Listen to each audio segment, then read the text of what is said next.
speaking on hope, Jay, my low is realizing that all I have left is hope because I support United, right? And that's my low. The fact that we are there down in 15th, we cracked 40 points, which means mathematically in most seasons we survive relegation, and we have. But it's the realization, Jay, that David De Gea is shining there in Fiorentina. Anthony is shining at Betis. Scotty McTee, player of the season. MVP.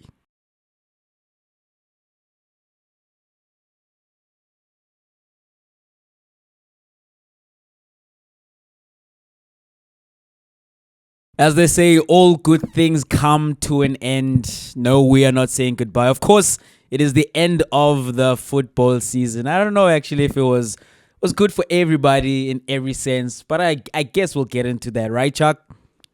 Yeah, we'll get into it. Some people are glad it's over. Some are happy to have gone through it. But like you said, we'll unpack and see who's on which side. Yeah, we'll see indeed. My name is Jay. Didn't say that at the top, but welcome once again to Up Front. Where we're going to start is 5-2, the end. Maybe is it over? That was the feeling at the end of 90 minutes. You and I, Chuck, were at Loftus for the first leg of the Champions League, the CAF Champions League final between Mamelodi Sundowns and Pyramids. And that stadium was shaking when Lucas Ribeiro Costa gave Sundowns the lead, but then it was dead silence at the end after Pyramids equalized and got that crucial away goal, 30 seconds to go. But Chuck, looking at the match following that result 1-1, what was your takeaway from the first leg?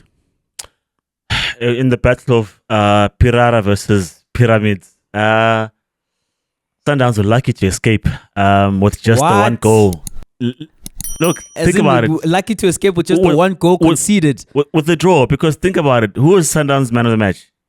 It was Mudau, which means that they kept attacking and they kept attacking. Can we say the same of Sundowns in terms of they kept pressing and troubling the Pyramids' defense? I don't think so. My great takeaway was that Pyramids dominated the first half. In the second half, Sundowns get the early goals, a bit of parity, but Pyramids kept coming and coming. But because of one man who is immovable, unshakable, you just can't get past Kulisum Dao. And I got tired of seeing that because it's great, but it's like watching the same movie over and over again. How many Oscars can you give to the same movie? Not too many, right? Because try as they may, Pyramids should have found other ways, should have gone to Modiba's side because they were just not going to win that side, right? The great takeaway, Jay, is that Sundowns are now in a position where they have to play football and be a bit more vulnerable, which might take us to a position where we see them play a bit more like they did in this game. And by that, I mean they were very cautious. They don't want to lose the ball by building up from the back. They didn't have quite a midfield presence, which is not really characteristic, which is not the general characteristics of the Sundowns side as you've seen them throughout the season, right? But in Africa, against teams who are disciplined, they've been tested, and this is one of those tests, right? And so this result then means that Sundowns have to then go for the win because you're not gonna then play out, rotate, and keep the ball, and then eventually crack the goal in the 40th minute or early in the second half. You want to get the goal as early as possible because away goal puts you in the pound seat. You have the advantage, right? So it makes them a bit more vulnerable. But what I saw at Loftus, Jay, that means Uti Fiston Mayer is going to then get a chance to attack because the whole time he was kept quiet because Oliwusa, who was his partner? Nukekan. They were tight. They were tight on Fiston Mayer for most of the game. There were chances here and there, two of them that I think were gilt-edged chances where he could have hit the target or at least done better in terms of testing Ronan Williams. Those come into play more because he was a lurking danger but never quite got there because he never got the space. The Sundowns defense was never too high up that there was so much space that he could run into. They were always there with him and keeping him at bay, basically. And so the threats had to come from the wingers cutting in because there was no getting past Kulisum Dao and didn't go past Mudiba that often. They favored the left-hand side of the attack, which wasn't necessarily great. Midfield, Jay, I think Sundowns had to respond. Hence, we saw Tashrik Matthews being subbed out for Jaden Adams. I don't know how much that changed the game. It did in terms of giving them a bit of sway, but Pyramids was still visibly like the better team for me in that engine room, and I think that's the key. That's how you win that game. The better midfield chances are would give you everything else that you need in terms of going forward or being compact at the back. Because you had bemoaned the fact that Tebogo Mokoena needs license to roam and stop being stuck in that sixth position, and I think those are kind of things that Caruso needs to look at and try tweak. You're also crying out for Umshish, So what I took away from that game, Jay, is that tactically disciplined team will trouble Mamelodi Sundowns like they did at Pyramids. So what I took away as well is that Pyramids are dangerous. They're in the final for a reason. not just because they beat Pirates and therefore they got there, but when you look at the entire campaign, the number of goals that they've scored, Fisto Maele being a threat, their midfield, I think Sundowns have got their work cut out. They're a good team, but the star is going to take some hard work to attain. Yeah, Pyramids are a good team. They did get their Al Ahly coach fired when it looked like they were going to win the Egyptian Premier League, right? Following Al Ahly also being knocked out of the Champions League semi-finals, but they are messing that up, and it looks like Al Ahly are going to win that. So they're here on merit. They definitely are here on merit. You don't let me not say you don't just fluke your way to a Champions League final, because you've seen a certain team who are failing to even make top 8 get there in the recent past.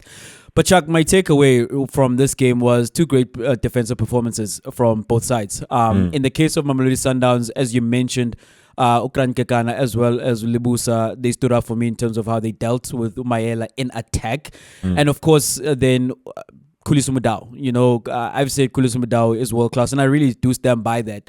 Defensively, I don't know if there are many better fullbacks in the world. Forget just the continent, in the world. And essentially, Khuliso Mudau is actually the best player at Sundowns, if you think about it, in the context that he's the only player who registers as, I generally believe, world class. If not world class, maybe world class is the very upper echelon, but he can hold his own against the very best in the world in his position. And I don't think, as great as the other players are, you can say that about them. In terms of Pyramids, defensively, their out of possession, defensive tactic and how they executed that was brilliant. Because what you saw, they were 4-4-2 out of possession, right? And you had Umayela as well, or El Karti, the two strikers, who for me stood out in terms of them making it difficult for Sundowns to progress the ball, particularly down the middle in the first phase of build-up. Because what you saw is they didn't press the centre-back, they didn't press the goalkeeper. They let them pass the ball amongst themselves because there's not much danger if that is happening. Instead, what they did is that they were shadow covering Allende as well as Mukwena, and Sundowns from the centre backs or the goalkeeper could not get to Allende or Mukwena, and this allowed the four behind them to stay there, to stay and to close down any passing lanes and to squeeze Sundowns in the middle. What then they did do is, what they did brilliantly as well, those two, is when the ball was being circulated between keeper and centre back, they would shift Sundowns towards the side. And when Sundowns did decide to try build up from out wide, then the midfield four behind them would press Sundowns by the touchline. As we know, the touchline acts as an extra defender because you can't go in that direction. And more often than not, what you then saw is Ronan Williams go for route one and just punt the ball forward. So I think it was a great defensive battle, Chuck. I don't think that Pyramids were overly dangerous because, as you mentioned, they did try to get behind Mudau quite a lot. And I know why, because Mudau spends a lot of time when Sundowns in possession up high, so there's space behind him. But he's so good recovering that it was nullified, and you were better served going on the other side. The other thing, Chuck, for me is Cardoso, right? The Sundowns coach. He had some highs and lows. The lows were the subs later on in the game in terms of, what are you thinking there? Why is Tembazwane not coming on in a game where you're struggling to progress the ball? You're struggling to get the ball through the lines and get to the final third of the opposition. The high, though, was the moment where he did sub Matthews for Jaden Adams, right? Because what I mentioned in terms of the defensive performance from Pyramids is what you saw in the second half, in terms of how the goal came about. Jaden Adams, who's now the extra body in midfield, and Sundowns were missing that extra body, he pulls deep towards Ukekan and receives from him. And when he pulls deep, he draws Ulo Traore, like the number 7, who had a brilliant game with Pyramids.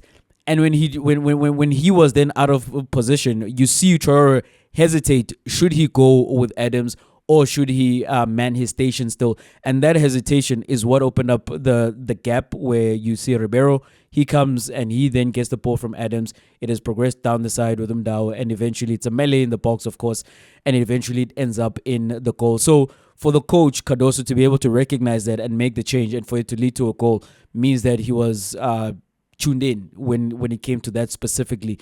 But in terms of the response to other things, I think he had a game which he would want to forget, and you want to see a better performance from him. I think you also want to see better performances from Sundowns players. Like, as much as I say, Chuck, that you couldn't progress the ball to the two pivots, Ayende and Mukwen, when they did get a chance, right, what happened is that they knocked the ball right back to the centre backs. I wanted to see them turn. I want to see that 1v1 superiority. Like, put your talent on display. Yes, these are the tactics, but then we need to see the individual players come to the party. I wanted to see Ribeiro drop a little deeper, be that extra body in midfield before Adams came onto the pitch, And when you do receive, you the magic man, do something, So these are the things in the second leg I want to see more of. I want to see Sundowns not be as conservative. Do take the chance. Try to get it to one of those players, break that line and challenge your midfielders, as I'm saying, to turn on, like, receive it on the half turn, and then, ekran kekana, they're not pressing you, they're watching you have the ball, carry the ball, drive into midfield, commit one of those players, like, make them make decisions other than just sit there in the tactical approach and make it easy for them. So the takeaway is it was a defensive performance from both teams that stood out. Sundowns have to score in that second leg, and what I'm hoping, what I think we'll see from them is let's call a less conservative game, but something a little more expansive because it's required.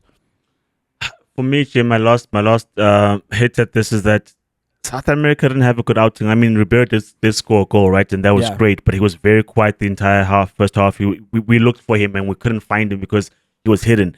Sales as well, it wasn't quite the game that Cardoso hoped it would be because he was pressing, but it was not that kind of game where that pressing would yield results because, yes, there were mistakes by Pyramids, but it was further up in the pitch where they give it the ball away.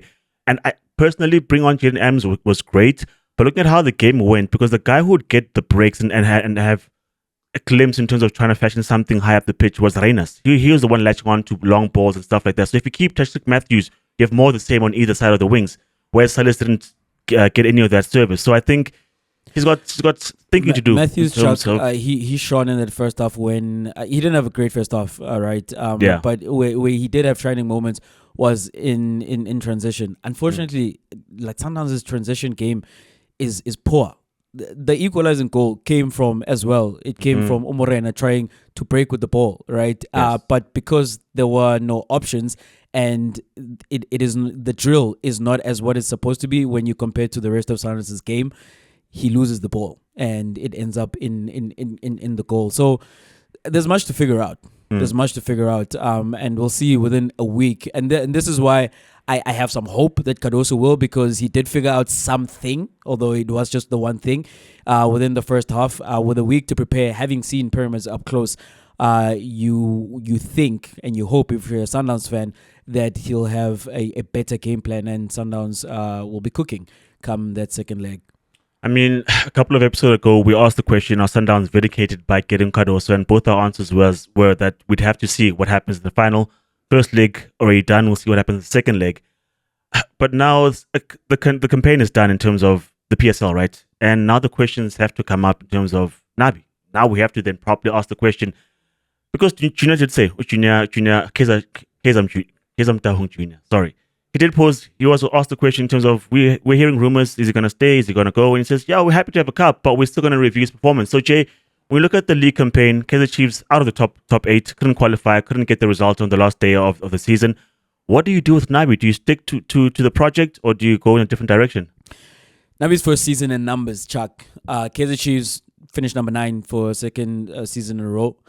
They finished with 8 wins. I'd like to point out that Sundowns finished with 24 wins. That's 3 times as many in the same season. 8 is very few. Kaizer Chiefs finished with 12 losses. Sundowns have 10 losses combined in the last 5 seasons. Kaizer Chiefs finished with 32 points. Do you realize that Mamelodi Sundowns and London Pirates respectively got to 33 points? So one more than Kaizer Chiefs after 12 games for Sundowns, after 13 games for Pirates. And the reason I mention this is because Kaizer Chiefs belong there. Those are the teams that they're chasing, right? And this is the first season under the coach. And this coach, Chuck, man, Nabi is arrogant. Because he comes out and he says he's not a small coach that he should be questioned in terms of how he went. And then he wants to speak about himself as having broken the drought. And that's true, right? He's the coach that oversaw the end of the drought. 10 years they win that Nedbank Cup final against Orlando Pirates. But also, if you are going to heap praise on yourself for that, you need to take the responsibility for the rest of the campaign. And so when I look at it, when I think about it, Chuck, Nabi did also say that he had a conversation with Kaizer Chiefs Senior about transfers, and that is very poignant for me. That is the crux of whether he stays or goes, because he does not believe in these players, and the way that he's spoken about these players continuously. It's the same as Ruben Amorim, right? That these are not his players. These are not the players that he feels as though he can win with. He even spoke about the fact that he was more committed to his philosophy than in winning games, essentially. And what he's saying there is, my philosophy works.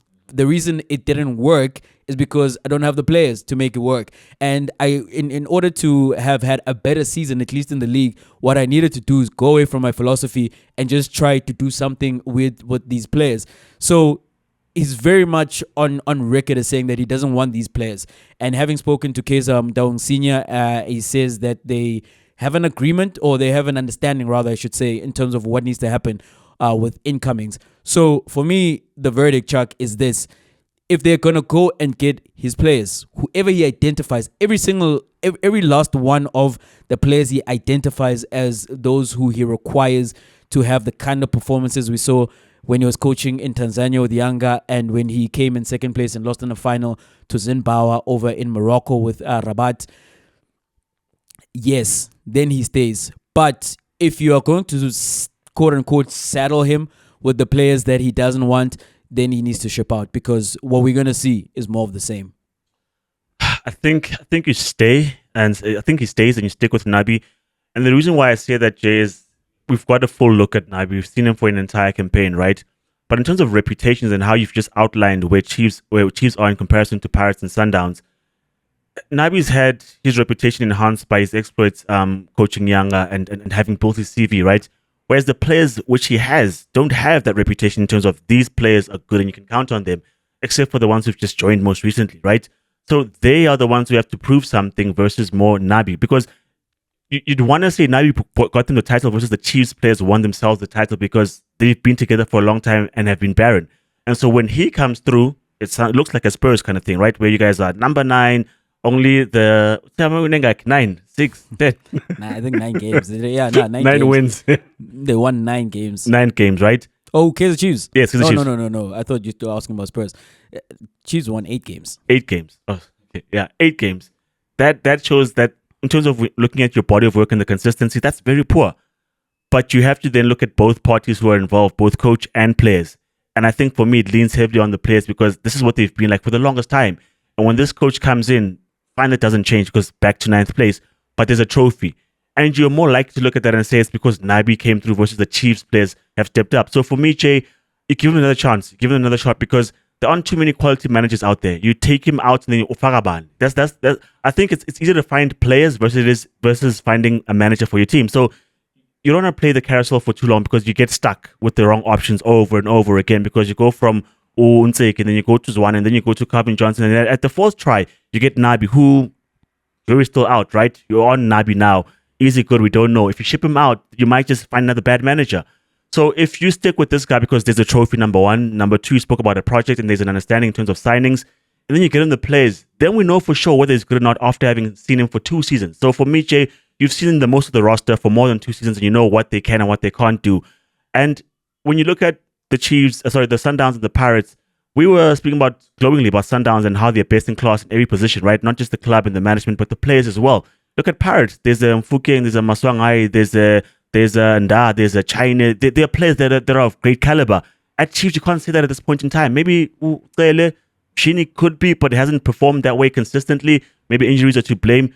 Duba could be, but I don't know. But apart from that, Serino, Angazi. But rather, I'm saying that what I'm trying to get is that I'm scratching around to try to find names of that caliber, to find enough names for me to even bring that comparison. So that's what you need to do as Chiefs. Get players where you can say, okay, you've got this, we've got that. Like for like. Because When Pirates are chasing Sundowns because they've got the personnel to do so. It's not because Riviera coached a miracle. It's because season in, season out, the players are there to do so. We got talent in Mbata, became better. We got Mfuken graduated, we became better. He became better as well. Mbata became better. Yes. Maswanganyi also became better, Chuck. Van Rooyen as well. Under Coach Jose Rivero. And while I hear you and largely I agree, that's right? the counter in terms of the to players, the... like the counter is, I need to see the coach improve the players as well.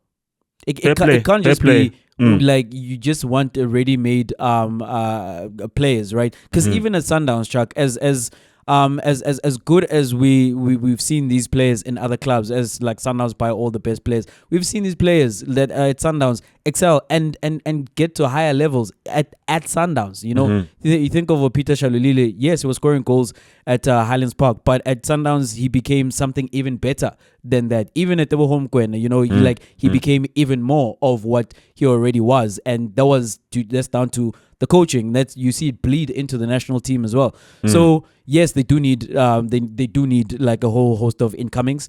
But in the interim, what I would have wanted to see from this coach, rather than throw his players under the bus as being useless and like he can't do anything with them, I would have wanted to see improvement in them. Then we can say, you know what, he really absolutely tried everything. They just not the level. I still think that Chiefs can get better players, and I think that's what would need to happen, especially again because this coach does not favor these players.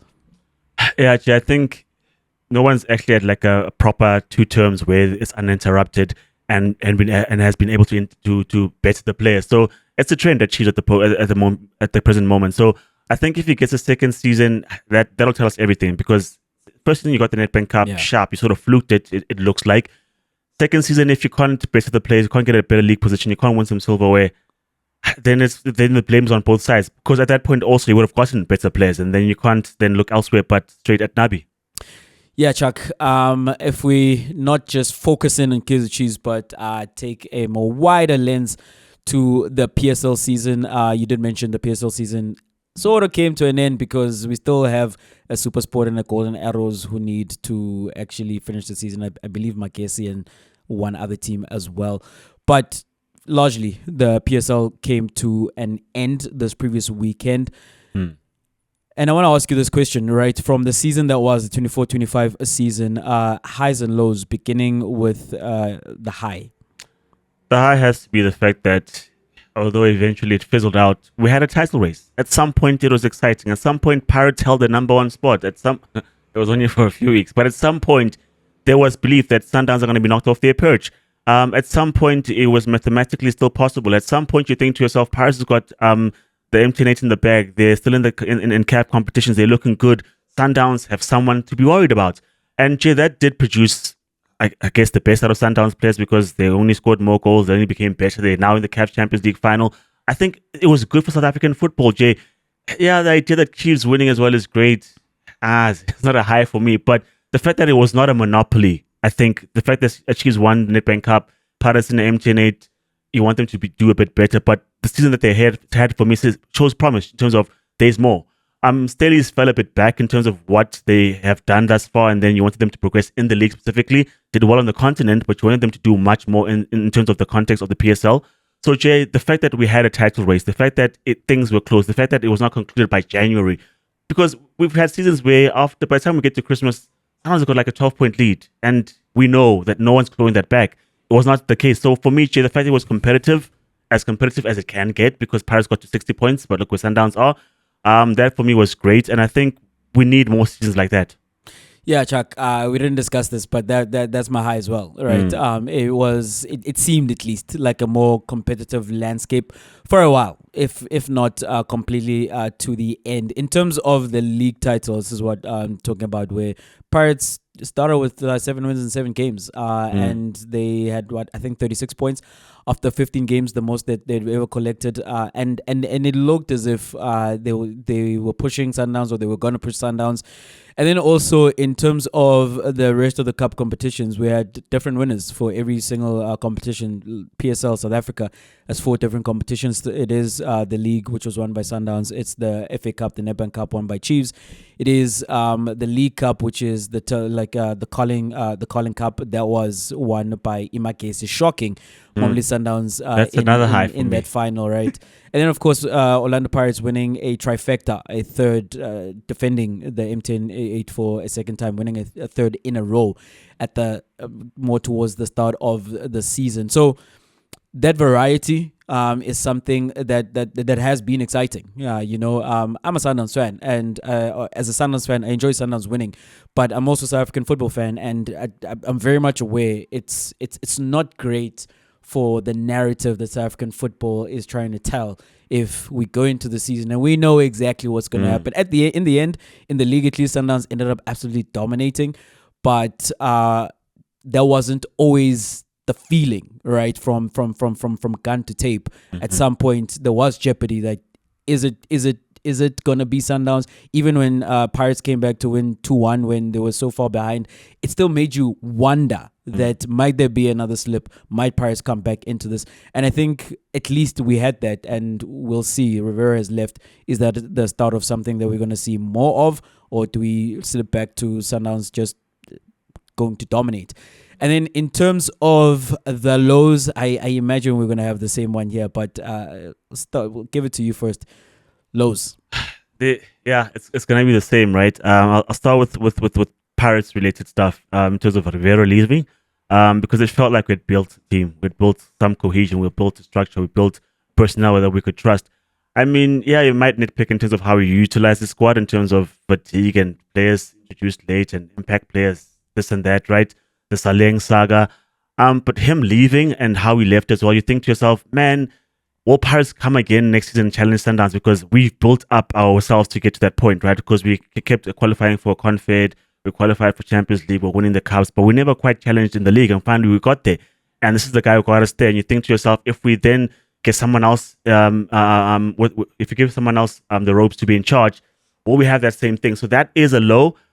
But also when you look at Pirates' campaign, Jay, the fact that we started the league campaign late, if you look at the fact that there were games that were rained out, games that were postponed, that we couldn't even really get a proper challenge to Sundowns, because I think if we had the same number of games at each stage, at each stage or each interval, it would have been better, I think, because these games that were postponed and games in hand, but 12 points adrift, didn't quite give you a proper reflection of what the league title or the league race was actually like. So for me, Jay, that's the low. But PSL administration, along with Mamkhize, and just ruining our league. The league started late. A cup came on the last day, which was ugly as well. Mamkhize having all these debts and misconducts and just ruining our league. And the league had only 28 games and to its conclusion. So just the handling of the entire season, Jay, could have been so much better. Could have been so much livelier. We were just making do because our teams are still there. They're still playing. So PSL administration, Mamkhize specifically, Royal AM. That's the low. Yeah, it's the administration for me as well. The season starting late, and that was due to sponsorship matters, and then we didn't have a trophy until the very end, and that left a lot to be desired. And then, of course, the Royal AM saga, and it dragged, and you had teams in the quarterfinals of the Nedbank Cup while others were still in the first round. And how just how that threw so much off. And then there was the matter of stadiums, that these are football stadiums, and yes, we understand that the PSL teams or the PSL themselves don't own these stadiums because it does not make sense to do so. They have external management, and what involves them being afloat to keeping the lights on is that other events happen at the stadiums. But how is the planning whereby a concert happens and then the surface is unplayable, or there is a standing booking at Orlando Stadium, for example, with the church event, and this, or you should know this, ahead of the season and crunch time, you can't play there, and then you need to move the game again for an Orlando Pirates team who hadn't played but one game in the month of April and needed to, if they were still going to be in the chase, it was going to be how were they going to do that with 7 games that they needed to play still in the month of May, and all of these were at the feet of the PSL. And even the Royal AM matter, that goes back to what are we doing with these status sales? How are we vetting the people who are coming into our league? Because yes, hindsight is 2020, but I can argue based on everything else that I've seen, like in the media and social media, that this was what was going to happen with this team owned by those particular individuals. So can we do better? And in a season where, as we're saying, Chuck, like on the football side, on the field, it gave us so much excitement, and it feels as if, like, at every turn it was ruined by administrative decisions. So that was the low in that one. That's my review of the PSL season. As much as it's a low, Jay, eventually we got the chairman off the pitch. Somehow it works out, right? Yes. Going from one of the best leagues in the world to one of the most popular leagues in the world. See what I did there? PSL, EPL. Jay's highs and lows, same review, has come to a conclusion. Like the deal. Everyone's played 38 games. Some teams have won it. Some teams have barely survived. Some have faced the X and they're dropping. What are your highs from the EPL season that has since concluded?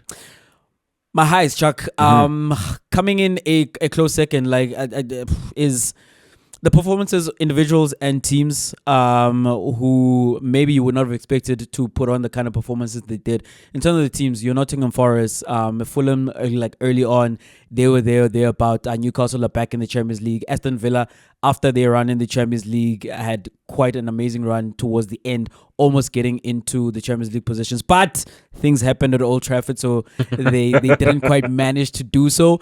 And then in terms of the individuals, like at Brentford, Chuck, we signed Mbeumo. Mbeumo scored 20 goals. 20 goals. And we ended up with 19 goals. Same thing with like a Wood, right? A Chris Wood at Nottingham Forest, 20 goals.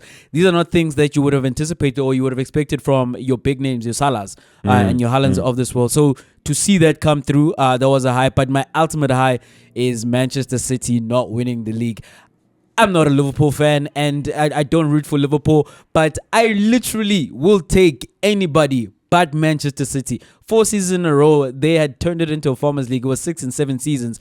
And to have them hit the kind of struggles, and this is the struggles for them, I suppose, the season where they don't win anything and they still end up in third place on the log table. But the fact that they didn't win, that was a high for me. It doesn't look like those charges are going to stick because they continue to make plans to add players at high amounts after having added players in January already. But the fact is that the champions at the end of the 24-25 season are not Manchester City, and that is my ultimate high. I mean, yeah, I hear a shout, right, with teams performing well, like Arsenal were right in terms of their own standards, right? Liverpool won the league, Newcastle, Aston Villa went high, Nottingham Forest went high, but I support Man United. My team did jack. So my high, because if you're not there, what do you tend to do? You hate watch. When City could not buy a win, that period was marvelous. Regardless of what Pep Guardiola did, regardless of who he subbed in, who he played, what formation he played, what tactics he put on the table, he just could not buy himself a win for 13 straight games. That was an absolute high. Because for me, I thought to myself that Eric Ten Hag's words are coming true. Errors do come to an end. Because what does Man City look like? Why is Man City there looking like that? Why are Man City losing games? Why is Pep Guardiola losing games? Why is Haaland not scoring goals? It looked like the world had gone upside down. That was fun to see because it wasn't just for a game. It wasn't just for a month. It was for 13 whole games. Just couldn't do it. That form also translated into their Champions League form as well. They couldn't qualify. Had to go the long way around, and even that door was shut in their face. So for me, Shay, the fall of the noisy neighbors in that particular time period, that was a high for me. Yes, it was. And in terms of my low, Chuck, I'm gonna go as a fan, like Arsenal, right? I would have expected, I would have hoped that in the season that Manchester City are not there putting up 90 plus points, that the team that is going to benefit from that is Arsenal, because they'd been there in second place, being close behind Manchester City, not quite having it to get it over the line. And what the feeling was, what needed to happen is for City to go away.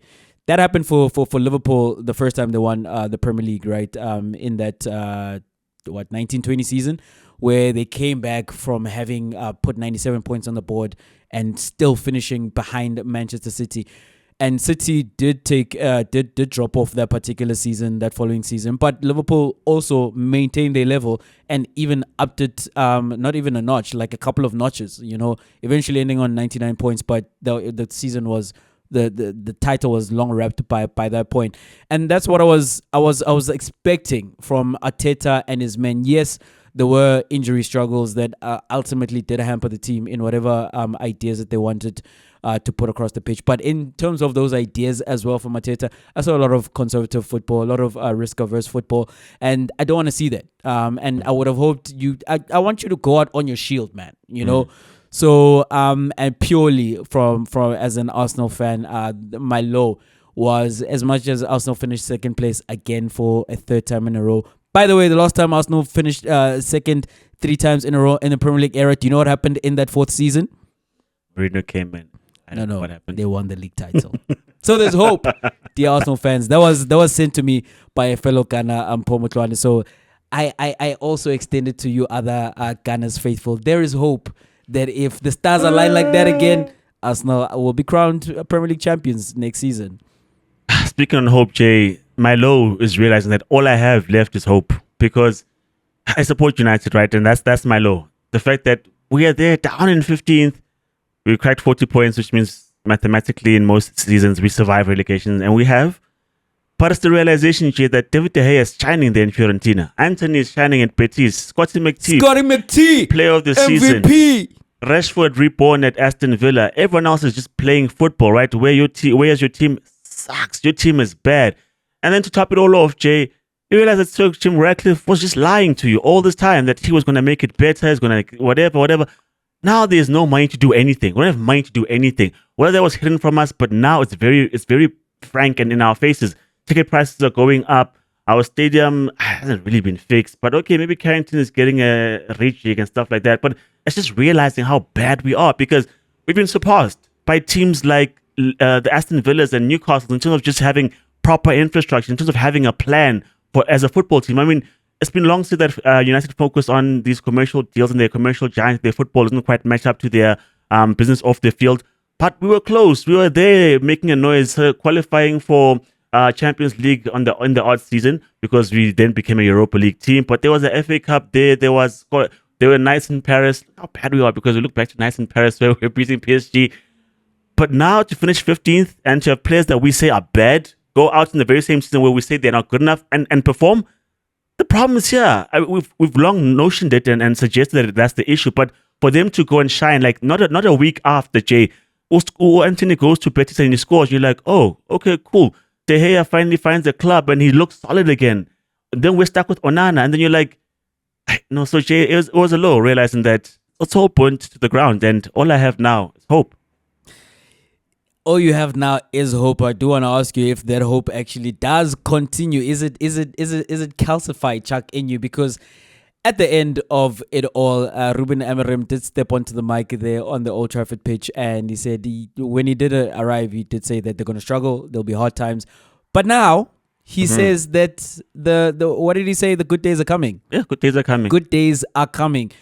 Do you believe the Portuguese? Well, Jay, when you said the good days are coming, I had nothing to bait. The storm's coming. I was like, we just won games. Yeah, we don't look great. We haven't looked great the entire season, but how would you just say to us so early in your tenure that the storm is coming and bad times are coming? And boy, was he right. It was shambolic. It was horrible. Even he lost face. Even he lost reputation in the duration of this entire campaign. But Nakon, I don't know why he says good days are coming. So I doubt him now. I don't know what he's seen behind the scenes. So maybe good days are coming. But it's hard to believe, to be honest with you. I had to believe because I didn't see why he was saying the storm is coming. Well, rather, there was an idea that more of the same from what it was with Ten Hag, right? In terms of our form, our performances, the lack of goals. Matthias Cunha, we've signed. optimism. Some players will be offloaded apparently, but Nakona, as I've said, we've seen them perform elsewhere. So the guys that we're getting rid of, are we actually going to improve? I'm at rock bottom. The only way is up. So I must have hope. I must believe. I can't think it's going to continue this way, because when we were there finishing outside of Champions League places, I didn't think we'd do more of that. And now here we are in 15. So I believe because I must. Even if those words are quite shaky, and the foundation of which it's based on in terms of we've lost the Europa League final to Spurs, but better days are coming. Not much to get you going, but I must believe, Jay. From here on up, Jay, is just up, and that's my answer. I have no concrete evidence, but I'll go on a feeling, because I'm tired of feeling like this. Not better days. He said good days, because better days is something measured by anything that is not what we just experienced. At 10th. When he says good days, to those words, and in the context of Manchester United, good days, Ndwana, if being realistic, because teams aren't standing still. City will be better, Liverpool will be better, Arsenal will be better, and you expect the likes of Aston Villa and Newcastle to make noise. Chelsea will still be there as well. Good days, realistically, would mean we'll win a domestic cup. We'll be in and around the top 4 race. I'll take that if those are good days. Yeah, I don't think that is happening. Based on the fact that he said a storm is coming, and really this storm, it would suggest that he knew something then, because of course he had started Manchester United, he had seen the players, and then he got to see them up close. And now that he knows, as he's stated, as we reports state, that he told Garnacho in front of the team that I don't got plans for you out. And we see the Victor Lindelofs of this world; they are leaving. Evans was still at Manchester United. Evans is also leaving, and maybe Onana didn't play in that last match. He might also be on his way out. So maybe the same kind of prophetic eye that he had about the storm that was coming is the same that we're going to see, that the good days are coming. I don't believe it, because I've not seen anything of Manchester United under this manager to suggest that, man, here I see it. I'm seeing the blueprint. I'm seeing these things come together. He's another one who also, in his speech here, spoke about the players disappointed. And it's I don't know, why are you throwing the players under the bus? But also, he is another one. These are not his players. These are not the players for his system. And he was very stubborn about sticking to his system. And the thing that he's going to do is his style of play. What needs to happen from Manchester United is to give him who he believes are the players that are going to fit that. As you mentioned, signings have happened. There will be offloads, and there will be more signings. So what we at least going to get to see in the new season, to what extent we are yet to find out, is new players who fit the bill of how he wants to play. And do I think it will be better than this season? It has to be. Manchester United just cracked 40 points. I don't think there's a high chance of doing better than that. But in terms of the good days, where we see Manchester United in and around those Champions League spots, and for me, good days for Manchester United are winning the league, right? Or being close to that. I don't see that. I don't know how much I believe in this manager. Jay, you know what happened the last time Man United had 42 points? What happened? I don't know, it's the first time. So I'm not any history to back that up, but I wanted to give United Chuck are putting on records that haven't been there since before World War II and stuff like that. So, but we'll see if the good days indeed are coming. So Jay, lastly, as we conclude, right? Robert Lewandowski played for Dortmund, was a marvel, and then as things tend to go in Germany, right? If you're good, you graduate to Bayern Munich. He's got a plethora of goals. But the narrative there was, he's playing for the bullies, right? So he'll score goals anyway. But he goes to Barcelona to fulfill one more dream in a team that was rebuilding, you could sort of say, right? In comparison to where they are now, high-flying and having captured the La Liga title. 100 goals for Bayern, 100 goals for Dortmund, 100 goals for Barcelona. When you look back at his career to date, is he underrated? I think he has been, hey? I think he has been, because, one of the arguments put forward by the side of Cristiano Ronaldo in the Ronaldo versus Messi debate is Ronaldo has done it at these different leagues. Seen him at Manchester United, you've seen him at Real Madrid, and he did it at Juventus as well. And then the question to the other side, your guy was only in the one league. And if that is something of value to that extent with a Cristiano Ronaldo, why does it not apply to Robert Lewandowski? And it's not just that. It feels as if like throughout his career, wherever he's been, whatever he's done, there's always been the feeling that well, it's not as impressive, and the reason for it is Robert Lewandowski is not easy on the eye, right? And even when even for strikers, it's the same kind of thing like as an Alan Shearer. Alan Shearer sits there with his 260 goals in the Premier League, but no one really speaks about Alan Shearer as, is he the greatest Premier League player of all time? He does have the record of goals. He does have a Premier League title. You think of a Thierry Henry, who has 2 Premier League titles, just one more than Shearer, and has less goals than Shearer, even though he did spend less time in the league.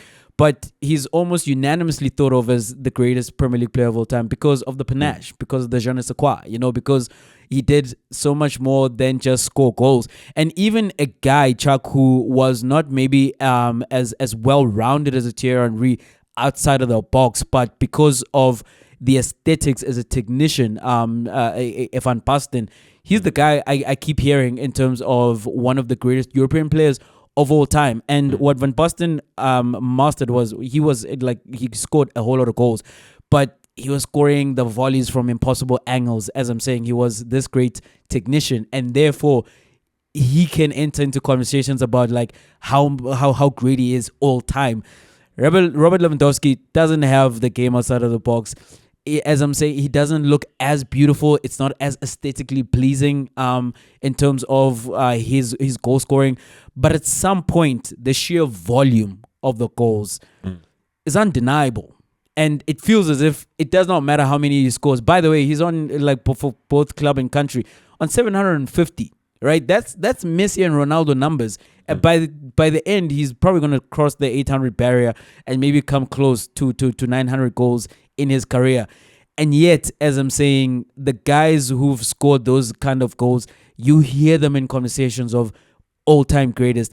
No one thinks of a Robert Lewandowski. Even if you think of an all-time 11, right? Have a Messi on the right wing, have a Ronaldo on the left wing. No one's talking about Robert Lewandowski as the one coming through the middle. Even in the generation, Chuck, forget all time. You're thinking Suarez, and the conversation is it Suarez? Is it Neymar? Is it maybe who's the Swede? Zlatan. But very rarely do you hear, is it Robert Lewandowski? So I do think he's the greatest player who is the most underrated of all time. I think I have to agree with a lot that you said, Jay, because it is a matter of him not looking easy on the eye. Also, I think it's a matter of him playing where he's playing. I think he's getting better recognition that he's in La Liga now, because I think had he been in the Prem, we would have been raving, or at least the press would have pushed it a lot more, right? The narrative would have been Haaland before Haaland. Yes, the narrative would have been so much better, so much stronger. Because as you know, Jay, he was a goal scorer, he was a poacher, he did his job, right? Even the campaigns where Bayern Munich are winning the Champions League, you want to look elsewhere for the other stars. You're like, but that guy was integral to your run, because obviously goals win you games, right? Defensive championship is the notion, but if you win enough games and the guy's at the center of most of those goals, if he's not the one putting the ball in the back of the net, he's great. He's got the record for the quickest 5-goal, shortest span scoring 5 goals. Yeah. There's hat-tricks to boot. He's finally scored an overhead kick. He's done it in the Champions League. He's done it everywhere, basically, where you've asked him to do in terms of cups and leagues as well. And I think, and Antona, you know this is me, and this is my tone all the time. Had he won those 2 Ballon d'Ors, maybe we say a different thing, right? Because one he deserved. It would have been, Chuck. Yeah. As much as Ballon d'Ors don't really, aren't really the be-all and end-all in terms of how good you are, the narrative around having won the Ballon d'Or, so much different. It makes a difference. Yeah, it really does make a difference. Would have been so much different, because there's one where they were like, we're not giving up awards this season. You're like, why? Like that one didn't make sense, right? It was a shoo-in. And then there's one where I thought he eclipsed Messi in terms of having the biggest part to play for his team in terms of their triumph. But Messi got that one. So I think if he had 2 Ballon d'Ors, you can't say he's underrated as having 2 Ballon d'Ors in the era of Messi and Ronaldo, right? And it feels as though, and this is the underration with even those Ballon d'Ors, if it was a Messi or a Ronaldo in that position, they would have given out that award, and that following season he would have gone to one of the 2 of them. Eyes closed. But when you look at the fact that, Jay, Dortmund, right, is the antagonist to Bayern in terms of trying to usurp them, trying to stifle the superpowers that be. He did it there, right, as an emerging talent went to the big powerhouse where many of these talents tend to drown and not really show up and be their best. Then you go to arguably one of the biggest clubs in the world in Barcelona while they're struggling, and you stand up head and shoulders above the rest when Rafinha hasn't quite found his feet, when Lamine Yamal is coming up, Frankie de Jong isn't quite working out, Bampatali Malzake, they're trying to figure things out to where they are now, and you're still the premium goal scorer at that team. That's just that you're perfect, you're class. And then age as well, define that age factor in terms of you should be too old to be doing all these things. All the things that we praise Ronaldo and Messi for, he's doing those things. Obviously not at that level, but a rung below. Very close. Yeah, so definitely underrated, Jay. As you say, I'd fall foul of the very same thing. If I'm compiling a World 11 or all-time 11, I don't think of Lewandowski first, but I think it's time we did. I think it's time we did as well.